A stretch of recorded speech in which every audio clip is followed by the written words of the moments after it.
자, 내일 인사청문회가 예정된 이수견 이 대법관 후보자의 딸과 관련한 이른바 아빠 찬스 논란이 계속되고 있습니다. 네, 관련 내용 설주환 변호사, 송영훈 변호사와 함께 자세히 짚어보도록 하겠습니다. 안녕하세요. 안녕하세요. 네, 반갑습니다.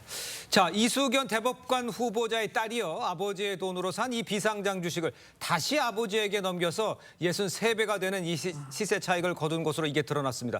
이걸 두고 이제 편법으로 증명한 거 아니냐 이런 지적이 나오고 있는데 왜 문제가 되는 건지 설명이 필요해 보입니다. 예, 일단 이수견 후보자의 딸 A씨는 2017년 당시 예. 만 19세입니다. 아버지로부터 900만 원을 증여받아서 비상장 주식을 취득을 합니다. 네. 태백주를 1,200만 원에 취득을 하는데요. 당시 이 회사는 그 아버지와 같이 근무하던 사람이 설립한 화장품 관련 연구 개발 회사입니다.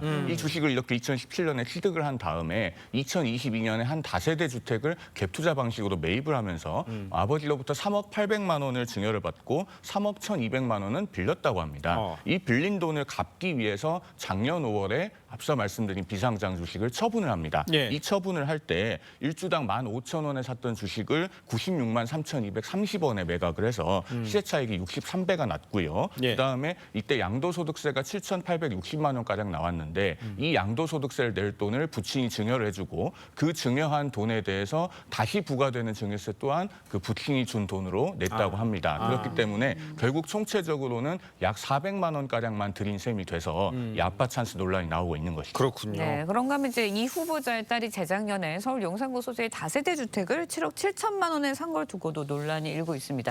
이때도 아버지의 돈이 일부 들어갔다고 해요. 아까 방금 송 변호사님께서 얘기해준 이 시세 차익을 거둔 돈으로 네. 이게 이 자세대 주택을 매입을 하는데 자금으로 쓰게 되거든요. 네. 그러니까 이게 당시에 이 다세대 주택을 매입하던 당시에 이 이수경 후보자의 딸인 조 씨가 네. 대학원생 신분이었어요. 특별한 어떤 경제 활동을 통해서 소득이 그렇게 크지 않은 상황이었음에도 불구하고 어떤 전세 보증금 2억 6천만 원이 있는 7억 7천만 원짜리 다세대 주택을 매입을 한 것이거든요. 예. 당시에도 아까 설명을 해주셨지만은 그 조 씨의 아버지 이승현 후보자의 배우자로부터 증여를 3억 800만 원 증여를 받았고 예. 또 아버지로 또 이걸 차용을 해요. 2억 200만 원을 그런 식으로 해가지고 했기 때문에 그러니까 본인의 돈이 거의 들어가지 않은 상황에서 어떤 자세대 주택 매입까지 해가지고 뭐 이 과정에서 발생한 세금 등은 다 납부를 했다고는 합니다.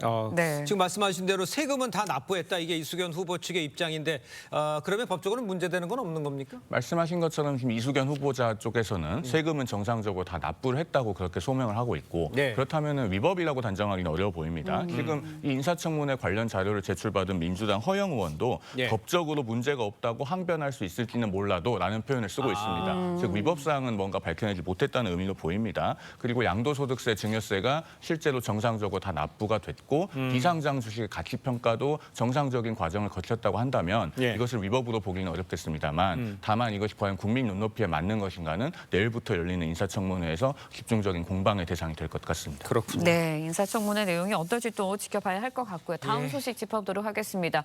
먹방 유튜버 쯔양. 협박 사건을 수사 중인 검찰이 쯔양을 협박한 혐의를 받고 있는 유튜버에 대해서 사전 구속영장을 청구를 했습니다. 구속영장을 청구했다. 이거 어떤 의미가 있는 건가요? 며칠 전에 압수수색이 된 적이 있습니다. 그렇죠. 예. 유튜버 구제혁 씨에 네네네네. 대해서 구제혁에 대해서 그 압수수색이 된 사실이 있는데 이후에 수원지검 형사 2부에서 이 공갈, 협박, 강요 등의 혐의로 사전 구속영장, 그다음에 주작관별사라는 채널을 운영하는 운영자에게도 똑같은 혐의로 사전 구속영장을 청구한 것이고요. 이 구제혁은 지난해 2월에 이 쯔양과 그 전 남자친구와의 사이에 있어서의 일을 가지고 예. 5,500만 원의 갈취한 혐의를 받았고요. 뭐 예. 처음에는 본인이 뭐 이중 스파이 역할을 했다, 조정자 역할을 했다고 네. 하지만은 쯔양 측에서 여기에 대해서 사실관계를 반박함으로써 그러한 사실이 구제혁의 어떤 그러한 사실이 아님이 드러났고 그 예. 뒤에 다른 사건들을 연관된 사건들을 지금 고소 사건들을 수사하고 있는 수원지검에서 서울중앙지검에 있는 이 고소 사건을 수원지방청으로 지검으로 이송을 해달라고 해서 지금 수원지검에서 이 쯔양 사건뿐만 아니라 다른 연관 사건까지 다 포함을 해서 저는 수사를 하고 있는 것으로 알고 있습니다. 알겠습니다. 네.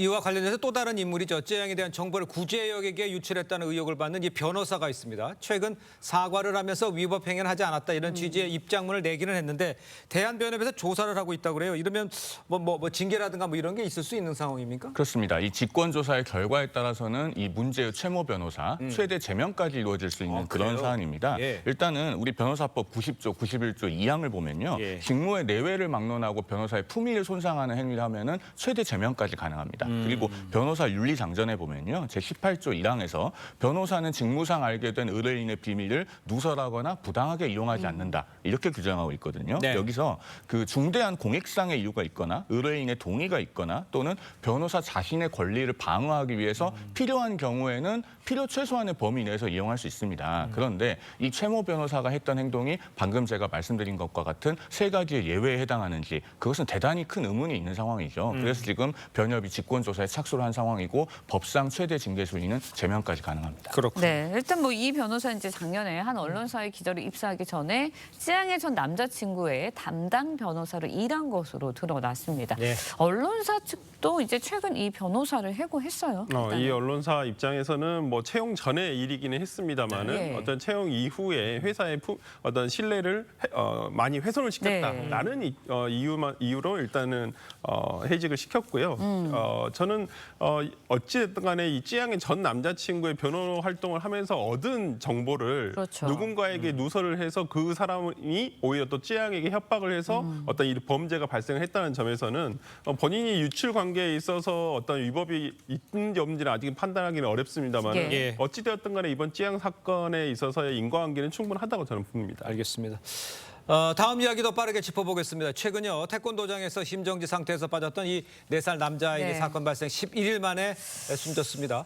아이가 숨진 만큼 이 태권도 관장 받을 처벌 달라지죠. 그렇습니다. 기존에는 이제 아동학대 중상의 혐의를 받고 있었습니다. 예. 그런데 지금 그 아동이 예. 사망을 했기 때문에 예. 그렇게 되면은 아동학대 치사로 이제 혐의가 변경이 될 걸로 보이고 아마 이제 기소할 때 죄명은 아동학대 치사가 될 것으로 이렇게 보입니다. 예. 네. 다른 아동들도 이제 학대 당했다라는 신고가 들어와서 경찰 수사에 나서고 있는데 네. 모두 사실로 확인이 된다면 이것 또한 뭐 가중 처벌이 될 수 있는 건가요? 그러니까 이 사건이 발생했던 태권도장에서 다른 아동도 학대를 당했다라는 예. 신고가 맞아요. 지금 3건이 접수가 됐어요. 그래서 예. 경찰은 이제 추가 이러한 그 피해 사실이 있는지에 대해서 조사를 할 예정이고 그 또 다른 관원이 한 258명 정도가 있는데 그 네. 명단을 확보해서 더 추가적으로 또 어떠한 피해 사실이 있는지에 대해서 조사를 할 예정인데 예. 이 부분과 관련해 가지고 만약에 피해 사실이 확인이 된다고 한다면 또 다른 피해자 그러니까 침해 법익이 달라지기 때문에 어떤